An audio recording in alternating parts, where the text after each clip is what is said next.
So guys, आज हम जिस मूवी को देखने वाले हैं उसका नाम है दीज फाइनल आवर्स, जिसमें अटलांटिक महासागर में कुछ विशाल एस्टेरॉयड के टकराने की वजह से पूरे दुनिया का खात्मा शुरू हो जाता है।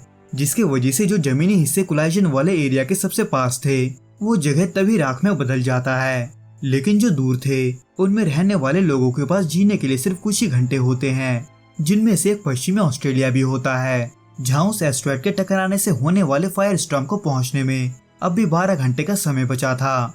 इसलिए इन आखिरी पलों में इस मूवी का मेन कैरेक्टर जेम्स मरने से पहले उस पार्टी में जाने का इच्छा जताता है, जो कि उसके जिंदगी का आखिरी पार्टी होने वाला था।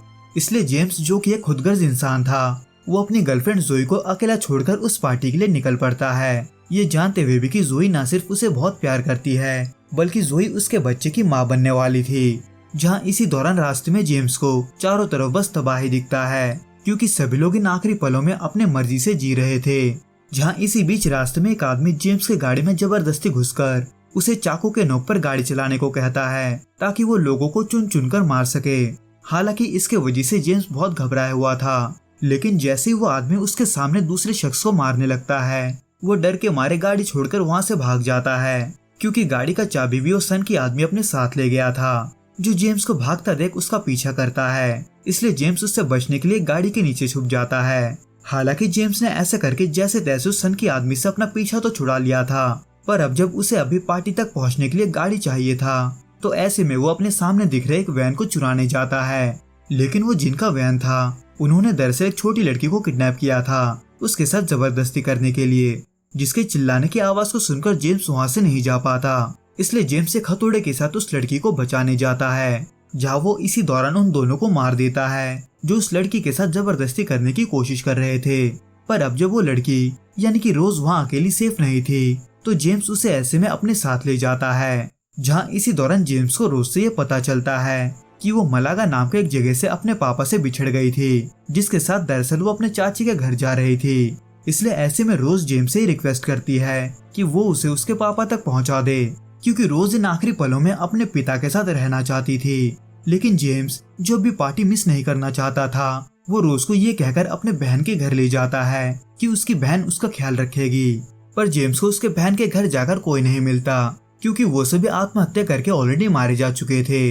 यहाँ तक कि जेम्स की तीनों भतीजी भी, जो कि सिर्फ यहीं पर नहीं बल्कि चारों तरफ हो रहा था। यानी कि कुछ लोग आने वाले दर्दनाक मौत से बचने के लिए खुद ही अपना और अपने परिवार वालों का जान ले रहे थे। इसलिए जेम्स वहाँ से उदास होकर रोज के साथ निकल पड़ता है उसके पिता को ढूंढने के लिए, या फिर उसको जो रोज को उसके पिता तक ले जा सके, क्योंकि जेम्स जैसे तैसे रोज से पीछा छुड़ाकर अपने पार्टी में जाना चाहता था। जिसमें इसी दौरान वो रास्ते में पुलिस वाले को देखता है जो अपने परिवार को बचाने में लगा था। इसलिए यही सब सोचकर जेम्स उससे मदद मांगने जाता ही है कि तभी उसे ये पता चलता है कि वो सब वहाँ असल में आत्महत्या करने आए हैं। इसलिए जेम्स वहाँ से निकलना ही ठीक समझता है। पर इससे पहले कि वो रोज के साथ वहाँ से निकलता, वो पुलिस वाला जेम्स को रोक लेता है, क्योंकि वो पुलिस वाला अपने परिवार से इतना प्यार करता था कि वो चाहकर भी अपने परिवार को गोली नहीं मार पा रहा था। इसलिए वो ये काम जेम्स को करने को बोलता है, लेकिन जेम्स ना बोलकर चुपचाप वहाँ से रोज के साथ निकल पड़ता है, पर रोज के पिता को ढूंढने नहीं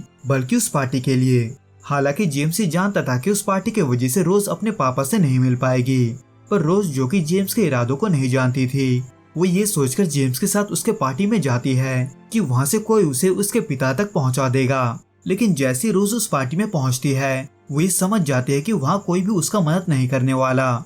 लॉन्ग स्टोरी शॉर्ट, ये पार्टी बड़ा ही अजीब होता है, क्योंकि जहाँ एक तरफ लोग न्यूड होकर मजे कर रहे थे, वहीं दूसरी तरफ कुछ लोग एक दूसरे को मार भी रहे थे।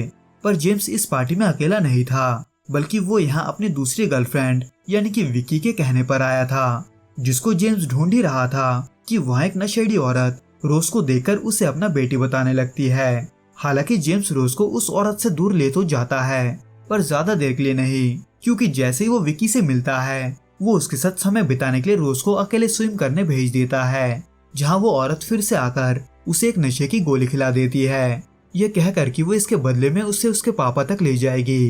पर इन सभी से अनजान जेम्स विकी के साथ एक बंकर में जाता है, जो कि विकी के हिसाब से उन सबको बचा सकता था। पर असल में वो बंकर इतने गहराई में नहीं बना था कि वो आने वाले कयामत से उनको बचा सके। इन शॉर्ट, जेम्स इस चीज को पक्का मान चुका था कि उनका मरना तय है, जिसको वो विक्की को भी समझाने की कोशिश करता है। लेकिन विक्की और उसका भाई जो इस सच को मानना नहीं चाहते थे, वो इसके वजह से जेम्स को मारने जाते हैं, क्योंकि उसने न सिर्फ उनका मजाक किरकिरा किया था, बल्कि उसने उनके बचने का उम्मीद भी छीन लिया था। जहाँ इसी दौरान जेम्स रोज को देखता है, जो नशे की गोली की वजह से बीमार पड़ने लगी थी। पर इससे पहले कि वो औरत रोज को अपना बेटी बोलकर ले जाती, जेम्स वहाँ आकर रोज को ले जाता है। हालांकि विक्की का भाई उसको वहाँ पर मारने वाला था, पर वो विक्की के कहने पर उसे छोड़ देता है। इसलिए जेम्स रोज को गोद में लेते हुए डॉक्टर के तलाश में वहाँ से निकल जाता है। लेकिन अब जब इन पलों में उन्हें कोई भी डॉक्टर नहीं मिलने वाला था, तो ऐसे में जेम्स रास्ते से एक गाड़ी चुराकर रोज को अपने माँ के घर ले जाता है, जहाँ वो रोज को कुछ दवाइयाँ देने के बाद अपने माँ से बातें करता है। हालांकि वो अपनी बहन की मौत के बारे में अपनी माँ को नहीं बताता, पर उसकी माँ ये देखने के बाद कि वो रोज का कितना ख्याल रख रहा है, वो जेम्स को बताती है कि अगर उसका बच्चा होता तो वो एक अच्छा बाप बनता। जिसको सुनने के बाद जेम्स को जोई को लेकर बड़ा अफसोस होता है। इसलिए जेम्स, जो कि अपने मौत को स्वीकार कर चुका था, वो इन आखिरी पलों को जोई के साथ बिताने का सोचता है, क्योंकि रोज के साथ बिताए गए चंद घंटों ने उसे अंदर से बदल दिया था। इसलिए वो रोज के तबीयत के ठीक होते ही वहाँ से रोज के पिता को ढूंढने मलागा जाता है, जहाँ रोज को अपने पापा का गाड़ी तो मिलता है, पर वहाँ पर उसके पापा का कोई पता नहीं था। इसलिए वो ये सोचते हुए रोज के चाचे के घर की ओर बढ़ते हैं कि शायद से वो वहाँ होगा, पर रोज को उसके चाचे के घर पर कोई नहीं मिलता। लेकिन थोड़ा ढूंढने पर जेम्स को कई लोगों के साथ रोज के पिता का भी लाश मिलता है, जिसने बाकियों के साथ आत्महत्या कर लिया था। हालांकि इसके बारे में सुनते ही रोज का दिल टूट जाता है, पर वो फिर भी अपने पिता को देखने की जिद करती है, क्योंकि वो अब भी इन आखिरी पलों को अपने पिता के साथ ही बिताना चाहती थी। इसलिए जेम्स उसके पिता के लाश को ढककर एक तालाब के किनारे ले आता है, जहाँ रोज को रोता देख जेम्स उसे जोई के बारे में बताता है, जिसको अकेला छोड़कर उसने गलत किया था। इसलिए रोज, जो कि छोटी होने के बावजूद भी ये जानती थी कि जेम्स को क्या करना चाहिए, वो जेम्स को अलविदा बोलते हुए उसे जोई के पास जाने बोलती है। पर इन कुछ घंटों में उन दोनों का रिश्ता इतना मजबूत हो गया था कि जहाँ एक तरफ रोज जेम्स की गाड़ी का पीछा करते हुए उसे अलविदा बोलती है, वहीं दूसरी तरफ जेम्स भी शीशे में रोज को देखते हुए उदास मन के साथ उसे अलविदा बोलता है। यानी कि इन सब के बाद जेम्स का सिर्फ एक ही मकसद था, और वो था जोई के पास जाना। पर इससे पहले कि वो जोई तक पहुंचता, उसका गाड़ी रास्ते में ही खराब हो जाता है। पर फिर भी हार न मानते हुए जेम्स भागते हुए आगे बढ़ता है, जो आसमान को देखकर ये समझ सकता था कि अंत अब नजदीक है, पर फिर भी वो भागता रहता है, इस बात को मन में लेके जैसे तैसे से जोई तक पहुंचना है, जो कि मुमकिन तो होता है। पर समंदर के किनारे जोई जहां अपने आखिरी नजारे को देख रही थी, वो वहां जेम्स को देख गुस्से से लड़ने लगती है, क्योंकि वो उसे छोड़ गया था, ये जानते हुए कि वो प्रेग्नेंट थी, ये जानते हुए कि वो भी उसके तरह ही डरी हुई थी। लेकिन आखिर में जेम्स इन सभी गलतियों का माफी मांगते हुए अपने आखिरी पलों को अपने प्यार जोई के साथ बिताता है, और ऐसे ही देखते देखते वो फायर स्टॉर्म बाकी के दुनिया के तरह ही उन्हें भी अपने चपेट में ले लेता है, और इसी के साथ ही ये मूवी भी खत्म हो जाता है। तो दोस्तों, इस वीडियो में बस इतना ही। मैं आपसे फिर मिलूंगा कुछ नए और ऐसे ही अनोखे मूवीज के साथ। अगर आपको ये वीडियो पसंद आए तो प्लीज इस वीडियो को लाइक, शेयर और प्लीज इस चैनल को सब्सक्राइब जरूर करें। Till then, goodbye and be safe.